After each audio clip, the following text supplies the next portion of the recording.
আমরা রাকসু, হল সংসদ ও সিনেট এ ছাত্র প্রতিনিধি নির্বাচন 2025-এর যে নির্বাচন কমিশন, সেই নির্বাচন কমিশনের একটা মিটিং আমরা করছিলাম। আমাদের মিটিং এখনও শেষ হয়নি, কিন্তু আপনারা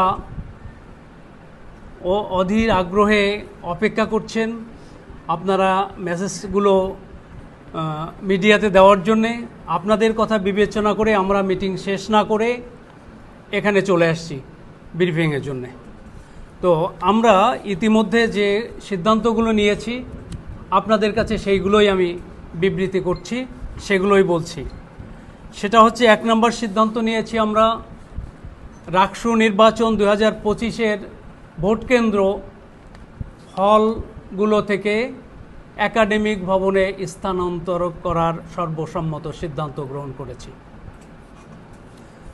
2 নম্বর, ছাত্রদের যে ভোটার লিস্ট আছে সেই ভোটার লিস্টে তাদের ছবি সংযুক্ত থাকবে নির্বাচন রিটার্নিং অফিসারের কাছে, এবং তারা তাদের নাম, হল, আইডি নাম্বার এবং ভোটার ছবি সহ তাদের সিগনেচার করার জায়গা থাকবে, সেখানে সিগনেচার করে তারা ব্যালট পেপার নিতে পারবে। 3 নম্বর সিদ্ধান্ত আমরা নিয়েছি যেটা মনোনয়নপত্র বিতরণ। এটা আমরা 24 তারিখ থেকে আমাদের মনোনয়নপত্র বিতরণ শুরু হয়েছিল, আজকে পর্যন্ত ছিল, কিন্তু আমরা ছাত্রদের সকলের অন্তর্ভুক্তির কথা বিবেচনা করে আমরা এটাকে 31/8/2025 পর্যন্ত বর্ধিত করেছি। আমাদের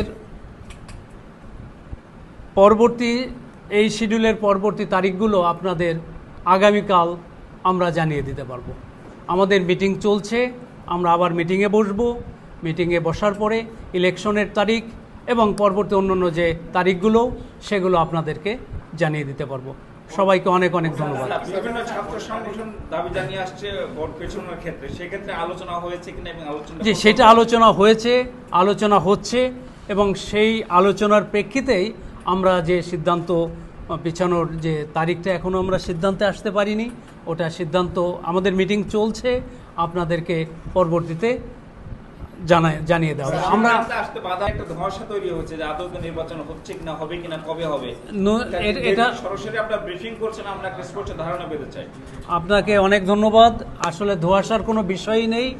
আমাদের এই তারিখটা একটু পিছাবে, কারণ অনেকগুলো বিষয় আছে, সে বিষয়গুলো আমরা পরবর্তীতে আপনাদের জানাবো। এখন আর আমি ওটা বলতে চাচ্ছি না, কারণ আমরা যখন একটু পিছিয়ে দিচ্ছি ছাত্রদের এবং অন্যান্য অনেকগুলো বিষয়ে, সেই বিষয়গুলো আমরা বলছি।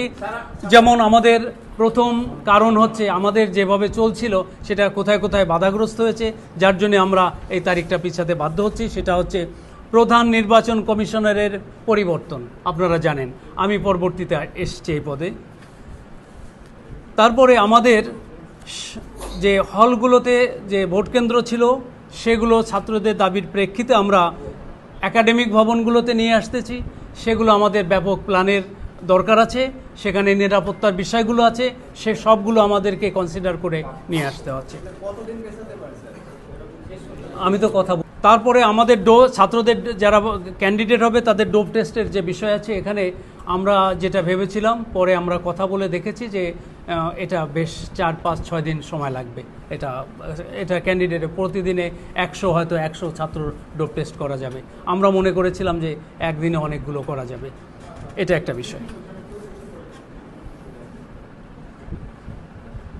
এটাকে ভোটার যদি ডোপ টেস্টে অ্যাডিক্টেড প্রমাণিত হয় তাহলে সে প্রার্থী হতে পারবে না, প্রার্থী থেকে বাদ যাবে। অর্ডিন্যান্সে স্পষ্ট রয়েছে এই ছাত্ররা যখন এই বিশ্ববিদ্যালয়ে আসে, আমাদের যে নির্বাচন যে আমাদের শিডিউল ঘোষণা করি 28শে জুলাই আমরা এই শিডিউল প্রকাশ করি। সেই সময় ফার্স্ট ইয়ারে যারা আসছে তারা এই বিশ্ববিদ্যালয়ের ছাত্র ছিল না, তো সেই জন্যই তারা ভোটার তালিকায় আসতে পারে নাই। ধন্যবাদ। নতুন করে আমি নির্বাচনী তফসিল ঘোষণা করছি না, আমি শুধু রিঅ্যারেঞ্জ করছি। কাজেই ওই অর্ডিন্যান্সের ওই শর্তই বহাল রয়েছে। স্পষ্ট করে বলছি, এরকম কোনো ধোঁয়াশা নেই আমাদের। আজকে আমরা সর্বসম্মতভাবে নির্বাচন কমিশনের সকল সদস্য বসেছি। আমাদের একজন সদস্য ঢাকায় আছেন, ওনার সঙ্গে উনি মোবাইলে উনি অংশগ্রহণ করেছেন। যে একজন দেশের বাইরে রয়েছেন, উনি হোয়াটসঅ্যাপে আমাদের এই সিদ্ধান্তের সঙ্গে একসঙ্গে উনি অংশগ্রহণ করেছেন। সুতরাং ওই ধরনের কোনো আশঙ্কা নেই। আমাদের সকলকে নিয়ে আমার সকল শিক্ষার্থীদের অংশগ্রহণের মাধ্যমে সুন্দর একটি নির্বাচন করতে চাই। আপনাদের সকলকে ধন্যবাদ। সেগুলোই তো কনসিডার হয়ে গেল সবগুলো। দেখেন, আমরা একটা সাইবার সিকিউরিটি সেল তৈরি করেছি। আজকের মিটিংয়ে সেটা হবে, সদস্য হবে এবং এরা জি না আমাদের সেগুলো আমরা এই সিদ্ধান্তগুলো নিয়েছি। আমাদের যে লিমিটেশনস, আমাদের সুন্দর নির্বাচনের জন্য আমাদের যে সময় দরকার, সব কিছু বিবেচনা করেই এইটা পিছিয়েছে।